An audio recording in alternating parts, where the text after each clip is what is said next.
said halacha, you said I should go speak halacha. But so you said I speak halacha. Yeah, whatever. Okay. Well, I said a lot of things this morning about the Moshe and the various inyanim, but still have a couple left, so I'll share it with you right now also. The Moshe had a sheet in Mishayakir. A person can't make a bracha on tzitzis until it's a little light outside. That shear is called Mishayakir. When a person recognizes his friend at a distance of 4 amas, he could make a bracha on tzitzis. And why it's hard, because the lights in the street are on, it's not an easy thing to judge, but I'm sure that you could see if the sky light is up a little bit, so you could see that when it's the time of Mishayakir. We used to looking at the Ruach and see what time Mishayakir is, but that is not always correct here, guys. It's not always the right thing, because air pressure plays a big role in how fast the rays of the sun can get through. So if you have high pressure, the rays are going to come in so soon. If you have low pressure, it's going to come in earlier. It only goes according to medium air pressure, barometric pressure. So that's the Ruach goes by that, whether it's 16.1 or whatever, however they call that one. Yeah. And the Meiser, but he went out and he saw if it was light or not, and then he made a bracha on the tzitzis. And it makes a lot of sense, because why did Chazal say that you should wait for Yishayakir by tzitzis? By 300 cents you could say it even before B'shas Achad. You could say it from Avodah Shachar, but why by tzitzis do you say that you have to wait for Yishayakir? Very simple, because if it's dark outside, they didn't have any watches. I mean, Moshe didn't have a watch, even though it's New York time, but I know what time it is here in LA. But I have a watch, so I can judge what the time is. But if a person, without a clock, without a sand clock, whatever they have those days, and the sun is not shining, so the sundial should move, you can't tell what time it is. So they're going to make a bracha on tzitzis at night. So what help? What does it help if it's still dark outside for the Gezeidah? Maybe you make it at night. So that's why he waited for the sun to shine. It should be at least Mishayakir before he made it. I wasn't lucky to see it, but my son and Staten Island guys used to wait up all Thursday night. He used to be up all Thursday night. And he used to wait outside of his bungalow to see when he comes outside, and he makes the bracha on the tzitzis. And we had a chance to say good morning to him.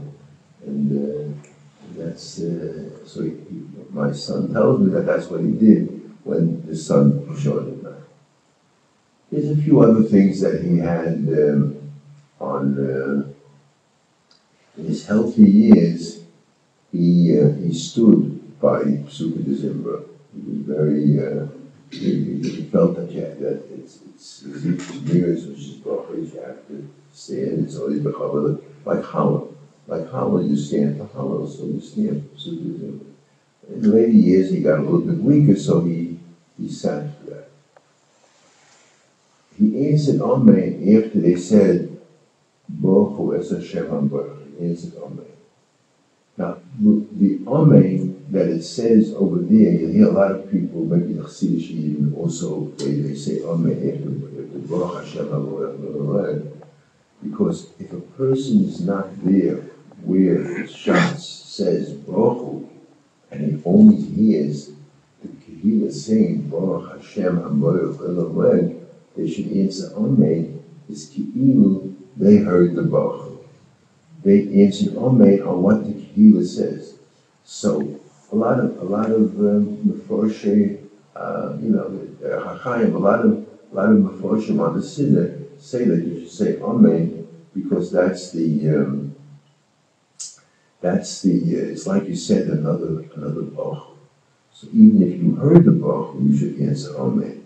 Because once they made that takana of Amen, so therefore it's open for grabs. Anyone who wants to get it could have that.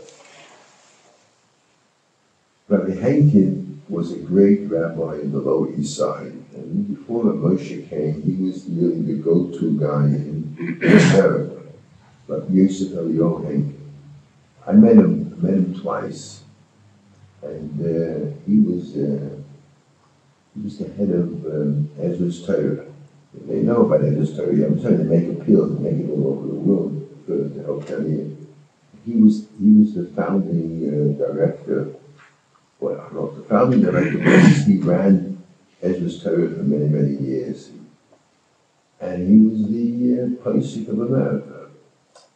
And he had three things that he mamish fought, with all his koiches against. We say Goral Yisrael quietly, and that's what Gepaskin Shulchan. Why we say Baruch Atah Hashem Psu Yisrael Kol Yisrael, and then we say Baruch Atah Hashem. You don't hear it. Why don't you hear it? Because they're afraid you get in Amen before Shmon Esrei, and now to be mafsik between God and Yisrael and Shmon Esrei. So there are more. So Shmuel says you should say it quietly. And Rav Henkin was Eish Lahava. He says you have to say it, but you have to answer Amen because it's part of Peres al-Hashma. There's a certain takana called Peres al-Hashma where the Chazan answers, says brachas like Yosef Amaris and Amarabba. And God is so I'll speak of Amarabba in a moment. I just want to get this on my chest. And he was very, very adamant that people should say. He had two other things he was adamant about, but it's really not going to get into tefillah, so I'll tell it to every, one at a time, but not now. He didn't answer. So when we walked down he went to Erev Rosh Hashanah to get a bracha for Rabbi Henkin for a Ksilos Simatayra. He used to go to the Kapishans and the Biyana, but when they were there, he went to Rav Henkin. He was a tzaddik Yisrael. I met him. He's in his 90s, and wasn't a wrinkle on his face, with big eyes and like a baby skin. He was a malach. He looked like a malach. Not that I saw malachim, but to me, I have a picture of a malach. I would say that's what it looked like. And he would always reiterate to him, listen, you gotta make sure that they say God Yisrael out loud. He came down and he said, what does he want from me? He says, the Bnei Yeshua put in the Frankfurt the takanas that you don't say God Yisrael out loud. So where are you gonna fight with the Bnei Yeshua was the God Lador, he was the Rav in Frankfurt, he was the God Lador. And you're right, you don't say God Yisrael, so that's why and with that, so he was not God. But when he davened, he sort of said that was audible. He gave it a little bit to Rabbi Henkin, but he didn't just like shut the volume off. But he was a little audible, and then he gave it a little bit there. And Mom was very quiet. He didn't answer on Oyed Amma Yisrael. He didn't answer Amen. He went right to Shema. He said, see, you do it also. He said, Yisrael. They say to Chazan, not to answer Amen, not to be mafsik between Avraham and Shema Yisrael, and not to be mafsik between Abbas Elam, the Meir, and Shema Yisrael. That was one of his, Moedim, I'm not going to go into his nuschayos. He had a couple of changes in nuschayos, but I'll tell you the things that are more blatant. Moedim, he bowed, but he really bowed. He didn't bend his head. He really went down. It was for an older man. It was amazing. He died when you were in the corner. He had a little, like the old things that snap up, with a thing underneath it, and it goes down. When you touch it, it goes down. He died from that. That's what by his place where he died was that. And he went underneath that, the same item. And that's a pretty steep bend, And that's how he said Moedim. And because the Chazal say, Yad and Baba Kama, or the yeshivas should know about this Gemara. It's the first paragraph. It says that you have to bend down till all your vertebrae gets bent. And it says it's a naughty thing if you don't do it, the Gemara doesn't like it too much if you don't do it. So I don't do it. I can't do it like that. I lost weight, but I still can't bend down like he did, But I try my best, And then Moedim Rabbanan, he's bent again on Al Shanach with Moedim Lach. He bent down again. That this is also, and he ate it in the bracha. Loshu Elecha in Moedim Rabbanan. He doesn't say my city or anyone's city, but that's what he said. He said those two words. He added to the Moedim Rabbanan. Loshu Elecha Lasa. He said Echo. And that was his nusach. Maybe how long do I have? A couple of minutes. Okay. As far as Tachnun, he did Tachnun, he bent down, like everyone else. He didn't do it when he had film on. He did it with his right hand, and when he bent down Tachnun, he nothing special went up like everyone else did. And by Kriyas HaTorah, when people went to bench Goimel, they had Shlishi, so he waited till after Kaddish to bench Goimel. There shouldn't be a tension between the Kriya and the Kaddish, because the Kaddish goes on the end of the Kriyas HaTorah. And maybe we'll open up for some questions about Davening. If anyone has anything to ask, it's not that I heard it from Rav Moshe, but if they have anything to ask, we're happy to ask. Yes, sir. In Avos, did he close his eyes? What? Did he close his eyes when they said Avos in Shemana Asrei? He used a sinner. I don't know if he closed his eyes. I don't know. He davened with his face to the wall. I davened in back of him, to the right of him, but I couldn't tell you. I really. He davened from a siddur. I said it this morning at the lecture in the morning. I said that he started to daven. See, Tefillah is Torah Shemal Peh. Why? Because the Anshik Ves and Beilah were Misakin. So it's Torah Shemal Peh. So Torah Shemal Peh, you have to say Malpeh. So you should say that he has to daven Malpeh. And he didn't look in the siddur. But he told me once that he got in the middle of Shvanesri, he found himself in Nila of the Kind.